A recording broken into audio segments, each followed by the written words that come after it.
ভাইদের স্মরণে আজকের এই আলোচনা সভার সম্মানিত প্রধান অতিথি বাংলাদেশ জামাতে ইসলামী ঢাকা জেলার সংগ্রামী আমির বিশিষ্ট আলেমে দ্বীন মাওলানা দেলোয়ার হোসেন ভাই, আজকের এই অনুষ্ঠানের সম্মানিত সভাপতি, জেলার নেতৃবৃন্দ, বিভিন্ন এলাকা থেকে আগত শহীদ আবু সাইদ মুগ্ধর উত্তর শরীফ, বাংলাদেশ নতুন বাংলাদেশ গঠনের প্রত্যয় দীপ্ত শহীদি কাফেলা বাংলাদেশ জামাতে ইসলামীর নিবেদিত প্রাণ কর্মী ভাইরা, আসসালামু আলাইকুম ওয়া রাহমাতুল্লাহ। আজকে 26শে জুলাই, যেই 26শে জুলাই সারা বাংলাদেশের ছাত্র জনতা বৈষম্য বিরোধী আন্দোলনে একত্রিত হয়ে রাজপথে নেমে এসেছিল, বুকের তাজা রক্ত ঢেলে দিয়ে এদেশ থেকে স্বৈরাচার এবং ফ্যাসিবাদকে চিরতরে বিদায় করার জন্য রাজপথে রক্ত দেওয়ার মাধ্যমে তারা যে আন্দোলন শুরু করেছিল, সেই আন্দোলনের আজকে হচ্ছে 26তম দিন।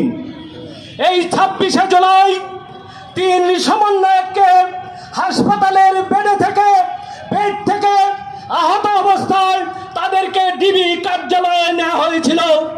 এর ফলশ্রুতিতে সারা বাংলাদেশের উত্তাল জনতা, ছাত্র জনতা রাস্তায় নেমে এসেছিল। তারা ঘোষণা করেছিল 36শে জুলাই, এবং ঠিক 36শে জুলাই একটি বিপ্লব, সফল বিপ্লব বাংলাদেশে সংগঠিত হয়েছিল।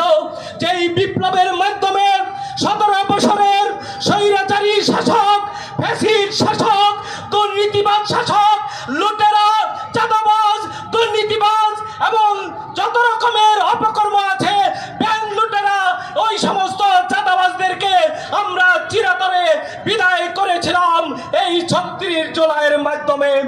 আজকে আমি স্মরণ করতে চাই সেই 36শে জুলাইয়ের সেই আহত, পঙ্গু এবং নিহত ভাইদের, যাদের রক্তের বিনিময়ে এদের স্বৈরাচার মুক্ত হয়েছে।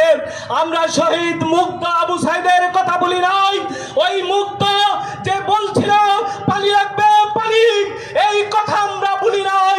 যে আবু সাইদ বলেছিল বুকের ভিতরে দারুণ জ্বর, বুক পেতেছে কলিকর, এই উক্তি আমরা ভুলি নাই এবং আমরা ভুলবো না ইনশাআল্লাহ।